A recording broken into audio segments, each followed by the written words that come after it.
안녕하세요. 저는 서울에서 거주 중인 30대 초반의 여자입니다. 그동안 있었던 파란만장한 제 인생사를 들려드리고 싶어서 이렇게 조심스레 사연을 보내게 되었습니다. 저는 지금 형부와 같이 살고 있는데 긴 글이 될 수도 있겠지만 그저 한 여자의 속풀이라고 생각하고 가볍게 들어주셨으면 좋겠습니다. 저에게는 2살 차이가 나는 친언니가 한 명 있습니다. 언니는 매사 차분하고 현명했으며 성격도 참 시원시원했었죠. 똑 부러지는 성격에 공부도 상당히 잘했고 얼굴도 예쁜 외모라 남자들 사이에서도 인기가 상당히 많았습니다. 더군다나 성격도 착해서 어릴 적부터 저를 살뜰히 챙겨준 언니가 제 우상이자 꿈이었던 것 같아요. 나이는 겨우 2살 차이밖에 안 되지만 어릴 적부터 언니는 제게 상당히 커다란 존재였던 것 같아 말을 잘 따르곤 했습니다. 공부를 상당히 잘하던 언니는 서울의 좋은 대학에 입학하게 되었고 그로 인해 서울에서 혼자서 자취를 시작하게 되었습니다. 그때 당시 저는 혼자 나가서 자취하며 사는 언니가 그렇게 부러울 수가 없었죠.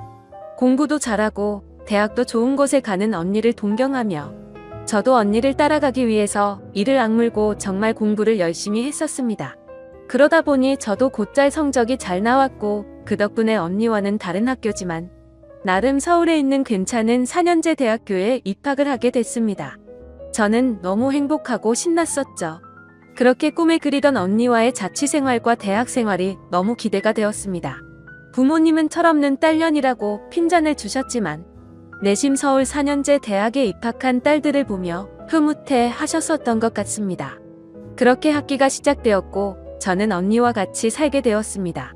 대학 생활을 시작하니 이래저래 시간이 금방 지나가더라고요. 친구들도 여러 명 사귀게 되었고 술집도 처음 가보고 미팅도 하면서 너무 즐겁게 지낸 것 같아요. 그러다 언니는 졸업을 하고 대기업은 아니지만 업계에서 알아준다는 좋은 곳에 취직을 하게 되었습니다. 그리고 얼마 뒤 지금의 형부를 만나게 되었네요. 언니보다는 2살 위였으니 저하고는 4살 차이가 나는 남자였고 언니와 소개팅으로 만났다고 들었습니다. 처음 만났을 때 환하게 웃으며 내가 연희의 동생이야? 라고 말하던 게 정말 엊그제 있었던 일처럼 생생합니다. 저는 언니와 같이 살고 있었기 때문에 형부와는 자주 만났어요.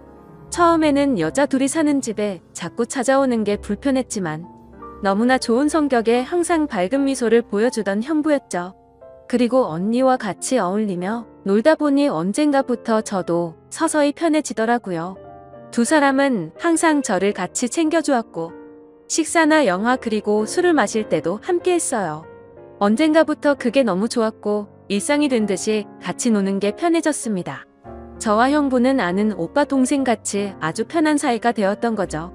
그렇게 처음 겪어보는 재밌는 일상들을 만끽하였고 평범한 대학 생활을 즐기면서 별탈 없이 잘 지내고 있었습니다.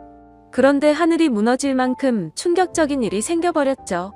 어느 날 갑자기 부모님의 충격적인 사고 소식을 접해야 했습니다. 언니와 제가 사는 자취방에 오셔서 반찬이며 이것저것 가져다 주시고 시골집으로 내려가시다 차가 반파되는 큰 사고가 났습니다. 여자들끼리 사는 집이 이게 뭐냐며 투덜거리셨던 엄마와 애들한테 잔소리 그만하라는 아빠. 그 모습이 마지막 모습이셨어요. 부모님 2분 다 그 사고로 인해 돌아가시게 되었습니다. 저희 자매는 너무나도 슬픈 그 현실을 어린 나이에 모두 받아들여야만 했습니다. 형부는 장례식장에서 언니의 남자친구라고 주변 분들에게 소개를 하였고 저희 부모님의 마지막 장지까지 함께 해주었습니다.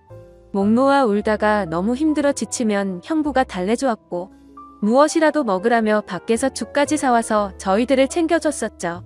형부에게 너무 고마웠고 그때부터 많이 의지가 되었던 것 같아요. 그렇게 부모님을 보내드리고 나니 저희는 졸지에 고아가 되어버린 거나 마찬가지인 상황이 되었습니다. 그렇게 힘든 시기에 겨우겨우 버티면서 대학 생활을 마치고 졸업을 하게 된 저에게도 어느 날 한 남자가 다가오게 되었습니다. 이 남자가 바로 제 전 남편입니다.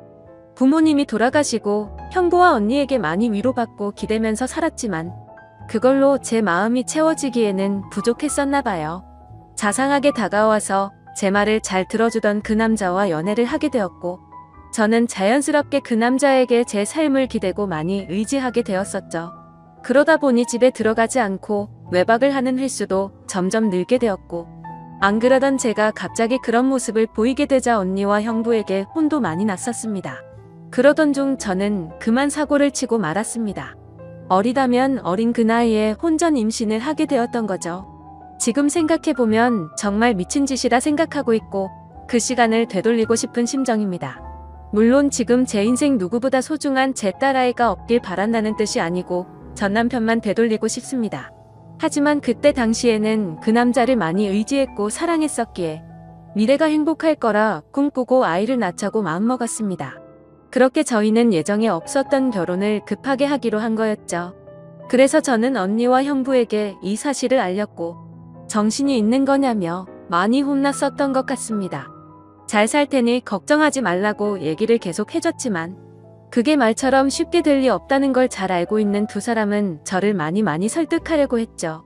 하지만 뱃속에 제 아이가 있었기에 되돌릴 수 없다는 걸 모두가 알았고 결국 제 의견을 따라서 결혼을 진행하게 되었습니다. 그러나 상견례부터 참 쉽지 않더군요. 그날부터도 많은 일이 있었습니다. 언니와 형부가 상견례 자리에 나와주었고 어른은 없냐며 대놓고 무시하던 시댁. 그리고 그런 경험을 처음 하면서 괜찮은 척하며 땀을 뻘뻘 흘리면서 시댁의 비위를 맞춰 주던 형부. 매사에 정확하고 똑 부러지던 제 언니도 저를 위해 성격 죽이고 이리저리 무사히 상견례를 끝마쳤네요. 남자친구와 저는 어린 나이에 목돈이 없었기에 시댁에서 마련해주신 15평 남짓되는 빌라에서 아이를 출산하였고 신혼생활을 시작하게 되었습니다. 그런데 제가 꿈꾸던 결혼생활과는 정반대였습니다. 연애하던 시절에는 항상 저를 착하게 대해주던 남편은 결혼을 하고 난 뒤 마치 다른 사람처럼 180도로 바뀌었습니다. 잦은 음주와 외박 그리고 저에게 욕설까지도 서슴지 않았습니다. 처음에는 단순히 벌어지는 실수라 생각되어 넘어갔지만 그게 점점 도를 넘어서더니 어느 순간부터는 제게 몹쓸 짓까지 하더군요. 부모가 없어 네가 개념이 없다며 욕을 하고 언니와 형부까지 싸잡아서 욕을 했습니다. 어리다면 어린 나이에 그 얘기를 듣고 있자니 서름에 복받쳐서 아이를 안고 많이 울었던 것 같아요. 하지만 저는 언니와 형부에게 제 상황을 이야기하지 못했습니다. 잘 살겠다고 큰 소리 뻥뻥 치고 강행했던 이 결혼.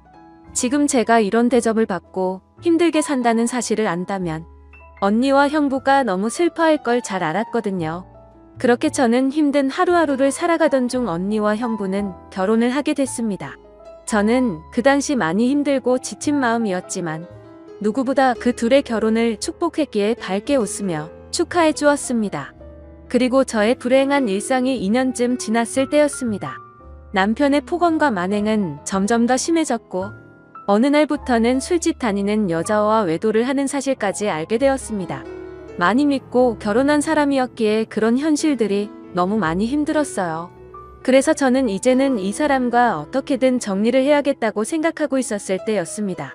하지만 현실적으로 이혼하고 나가면 어떻게 살까라는 생각이 들었고 아직 이렇게 조그마한 딸아이와 내가 잘 살 수 있을까 걱정이 들었습니다. 부모님께서 살아계셨으면 내가 돌아갈 곳이 있을 텐데는 슬픔에 잠겼죠. 그러다 힘들어 지쳐 딸아이를 데리고 언니를 보러 집으로 찾아갔습니다. 저는 아무런 일 없다는 듯 언니와 식사를 했고 평소대로 일상적인 대화를 나누었습니다. 언니와 식사를 하고 있는 중에 형부가 퇴근하여 집으로 들어왔고 저를 보며 반갑게 맞아줬습니다. 언니네 오게 되면 딸아이 선물도 챙겨서 들어오게 미리 얘기 좀 하라고 하는 형부. 이렇게 정감 있는 인사를 해주며 제 머리를 쓰다듬어 주더라고요. 그런데 얼마 전 남편에게 밀쳐져서 넘어지다 찢어졌던 부분을 건드렸고 저도 모르게 비명소리를 내게 되었습니다. 형부는 깜짝 놀라서 뭐냐고 왜 그러냐고 계속 물어봤죠. 저는 사실대로 말할 수 없어 눈을 못 마주치고 있는데 걱정을 해주는 모습을 보고 있으니 저도 모르게 서름에 복받쳐 갑자기 눈물이 흘렀습니다. 뭔가 이상하다는 느낌을 감지한 건지 형부는 제 몸을 계속 살폈고 눈에 띌 만큼 표정이 급격히 경직되면서 변해갔습니다. 형부는 남편 놈이 이런 거냐고 솔직히 말해보라며 저를 다 그쳤고 저는 아니라고 계속 부인했지만 하염없이 나오는 눈물이 제 말이 거짓이라고 저를 대신해서 대답해 주었죠. 결국 그날 그동안 있었던 모든 일에 대해서 솔직하게 말을 했고 형부는 화를 내면서 그 늦은 시간 저를 이끌고 저희 집을 찾아갔습니다. 술을 좀 했는지 소파에 누워서 뒹굴고 있는 남편을 사정없이 멱살을 잡고 흔들기 시작했습니다. 네가 사람 새끼냐고 어떻게 여자한테 그럴 수 있냐며 계속 욕을 했죠. 남편은 그러다 넘어지면서 가구에 부딪혔고 악을 쓰며 소리를 질렀습니다. 형부는 그때부터 정신이 조금 들었는지 잠시 숨을 고르더라고요. 일단 이 상황이 정리가 되어야 할 것 같아 형부를 밖으로 데리고 나가려 하는데 갑자기 남편에게 무릎을 꿇으면서 이야기를 했습니다. 우리 처제 어디 가서 이런 대접받을 아이 아니라고. 제발 잘 좀 대해주면 안 되겠냐고. 내가 실수해서 다쳤으니 속 풀릴 때까지 자신을 때리라고 하더군요. 제발 부탁을 한다면서 말이죠. 남편은 그런 형부와 울고 있는 저에게 지금까지 해왔던 것, 그 이상의 온갖 욕설을 뱉으며 경찰에 신고를 했습니다. 경찰이 와서 일단 상황은 종료되었지만 절대 합의는 하지 않겠다는 남편 때문에 형부는 결국 재판까지 받게 되었습니다. 자세한 내용은 형부가 절대 말해주지 않아 그 후 어떤 처벌이 이루어지게 됐는지는 지금도 잘 모르겠습니다. 그런 상황을 겪은 뒤로 저는 확실히 남편과 정리를 할 수 있었고 이도 저도 갈 곳이 없던 저와 딸아이에게 언니와 형부는 손을 내밀어 주었습니다. 그렇게 염치는 없었지만 어쩔 수 없는 상황이었던 저는 결국 언니와 형부와 같이 살게 되었고 차근차근 그동안의 일들을 정리를 했고 이혼 준비를 하게 됐습니다. 이혼 과정이 생각보다 참 복잡한 게 많더라고요. 저 때문에 속이 많이 상했던 형부는 저에게 걱정 말라며 많이 도와주었습니다. 너무 힘들었던 제게는 그때 형부와 언니에게 너무 고마웠어요. 그리고는 예전 처음 형부를 만났을 때처럼 저와 언니, 그리고 형부, 거기에 제 딸아이까지 나름 행복한 생활로 돌아올 수 있었습니다. 딸아이는 아주 어려서 그간의 일들을 전혀 인지하지 못합니다. 마냥 이 상황이 당연한 일상인 듯 해맑게 커가고 있었습니다. 어쩌면 다행이었죠. 이때쯤 아이가 3살이 되어 어린이집에 보낼 수 있었고 저도 작지만 경제활동을 할 수 있게 되었습니다. 전공을 살려 작은 디자인 업체 취직을 하게 되었어요. 이 회사가 프리랜서처럼 집에서도 일을 할 수 있었기에 아이를 키우는 저에게는 딱 알맞은 직장이었거든요. 급여는 그리 많지 않았지만 빨리 목돈을 모아서 이 집에서 독립하기 위해 일 악물고 일했던 것 같습니다. 회사 몰래 아르바이트 짬짬이 해가면서 아이도 챙기고 일도 병행하는 그런 정신없이 바쁜 나날들을 보냈습니다. 그러다 어느 날 일어나지 말아야 할 충격적인 사건이 벌어졌습니다. 왜 저에게는 이런 시련들이 몇 번씩이나 이어졌는지 하늘이 원망스럽습니다. 어느 날 회사에서 디자인 회의를 하고 집으로 돌아왔는데 회사에 있어야 할 형부가 잔뜩 어지럽혀진 집안 식탁에 앉아 울고 있었어요. 식탁 위에는 맛있던 소주들이 널브러져 있었고요. 너무 놀라서 이게 무슨 일이냐 물었지만 형부는 아무 말이 없더라고요. 그러다 식탁 위에 올려진 이혼 서류를 발견했고 그 서류에는 언니 이름이 적혀 있었습니다. 무슨 일이냐 물었습니다. 한참이 지난 뒤에 형부가 하는 말이 언니와 이혼하게 되었답니다. 언니는 집을 나갔다고 하더라고요. 갑자기 도대체 무슨 말인지 도저히 이해가 안 되었어요. 아무 문제 없이 행복하게 잘 지내고 있는 줄만 알았는데 갑자기 이혼이라니요. 계속 형부에게 물었지만 형부는 그냥 이혼할 거니 그렇게 알라고만 얘기했고 다른 이야기는 해주지 않았습니다. 일단 아이를 챙겨야 했기 때문에 대화는 그렇게 끝났고 바로 언니에게 전화했습니다. 언니는 아무 말도 하지 않았고 저는 무슨 일인지 일단 만나서 이야기하자고 언니를 다독였습니다. 언니와 만났고 이야기를 들었습니다. 언니는 정말 미안하고 몹쓸 짓인 걸 알지만 사랑하는 사람이 생겼다고 말하더군요. 이게 도대체 무슨 말인지 말도 안 나왔습니다. 제가 그렇게 좋아했던 똑순이 언니가 형부가 아닌 사랑하는 사람이 생겼답니다. 너무 화가 났어요. 뭐라고 욕도 나오기 전에 언니의 뺨부터 때렸습니다. 도대체 이게 무슨 짓거리냐고. 형부가 우리한테 얼마나 잘해줬는데 그게 무슨 말이냐고. 내가 잘못 들은 거 맞다고 말하라고 소리를 질러댔습니다. 그런 언니는 그저 미안하답니다. 저를 끝까지 챙겨주지 못하고 무책임하게 떠나게 되어서 미안하다고 하더라고요. 너무나 황당하고 어이가 없어서 말도 제대로 안 나오더군요. 그렇게 저희들을 위해 잘해준 우리 형부가 너무 불쌍해서 저는 정신을 차리고 언니에게 얘기했습니다. 앞으로 너는 내 언니도 아니고 2번 다시 우리 앞에 나타나지 말라고. 내가 너 대신 형부를 끝까지 지켜줄 거니 꺼지라고 했습니다. 그리고 울면서 자리를 나왔습니다. 저도 그렇게 아프게 이혼했는데 그렇게 믿었던 언니가 제 전남편처럼 인간 같지도 않는 짓을 저지르다니 믿어지지가 않았습니다. 집으로 돌아온 저는 말없이 형부를 위로해 주었습니다. 사실 제가 할 수 있는 일이 크게 없었어요. 저도 딸아이와 함께 얹혀 살고 있는 입장이었기 때문에 그저 위로를 해줄 뿐 다른 방법이 없었거든요. 형부는 며칠 동안 출근도 하지 않고 술만 마시며 지냈습니다. 그걸 보다 보니 저는 너무 안쓰러웠습니다. 그래서 그때부터 언니 대신 집안일을 더욱더 살뜰히 챙겼고 가사, 육아, 일을 병행하게 되었습니다. 너무 바쁘게 움직였지만 그것보다 형부의 충격이 더 걱정되어 힘들다는 생각도 못했었죠. 그러던 어느 날 형부가 저를 불렀습니다. 그리고 봉투 하나를 건네주었는데 1억 원이 수표로 들어있었어요. 그러며 하는 말이 같이 아파트 들어가려고 모아두었던 돈인데 이제 아무것도 필요 없으니 이 돈 가지고 나가서 자기 걱정 말고 행복하게 살려고 합니다. 여기에 계속 있기 불편하지 않겠냐고. 어차피 끝까지 저랑 제 아이 데리고 가려고 했었기에 그 몫을 나누어 주는 거라고 하더군요. 힘든 그 와중에도 제 걱정을 하고 있었다니 눈물이 나서 펑펑 울어버렸어요. 그리고 형부를 꼭 안아주며 내가 같이 지켜줄 거니까 너무 슬퍼하지 말라고 당분간 곁에 있게 해달라고. 형부가 정신 차리면 내가 알아서 나갈 테니 이 돈은 필요 없다고 말했습니다. 형부도 감정이 복받쳤는지 목 놓아 울었고 알겠다면서 고맙다고 말하더라고요. 그렇게 저와 저희 딸아이 형부까지 비록 임시지만 새로운 가족이 되었습니다. 형부는 바랄 게 뭐 있냐고 아무것도 필요 없다며 언니와 조용히 합의 이혼을 했습니다. 왜 이렇게 착한 사람을 상처받게 만드는지 언니가 너무 미웠고 형부에게 미안했습니다. 이렇게 짧은 시간 동안 부모님의 사고 그리고 혼전 임신과 이혼 또 믿었던 언니의 충격적인 배신까지 무려 3가지나 되는 큰일을 연달아 겪었습니다. 형부는 이혼을 한 뒤로 정신을 차리고 일상으로 돌아왔습니다. 저도 마찬가지고요.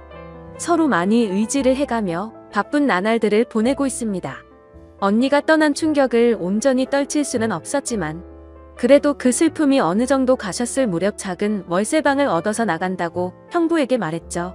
어느 정도 일상이 제자리를 찾은 것 같아서 제가 살 길을 찾아가겠다고 말했더니 여기가 너희 집인데 어딜 가냐고 화를 내더라고요.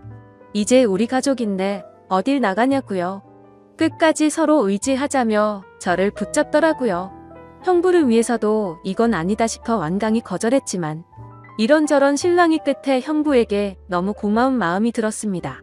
결국 저는 형부의 손을 놓을 수 없었습니다.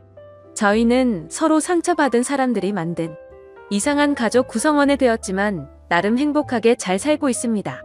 지금은 전에 살고 있는 곳보다 조금 더 좋은 아파트로 이사도 했고요. 남들이 이상하게 볼 수도 있겠지만 신경 쓰지 말라고 늘 본인보다 저를 신경 썼어요. 아이 유치원 행사에도 애비 없는 자식 소리 듣지 않게 하려고 아빠처럼 참여해주고요. 남들이 흔히 생각할 수 있는 이상한 관계는 절대 아닙니다. 사실 저조차도 나름 소소한 행복을 느끼며 사는 이 순간이 영원할 것 같진 않습니다. 언젠가는 저도 형부와 떨어져 이곳에서 떠나야 할 거라 생각하고 있고요. 그래도 지금 당장은 현재에 충실해서 행복하게 지내보려고 합니다. 길다면 긴 시간에 많은 일들을 모두 담아 보려다 보니 많이 횡설수설한 것 같네요. 제 이야기 들어주셔서 감사드립니다.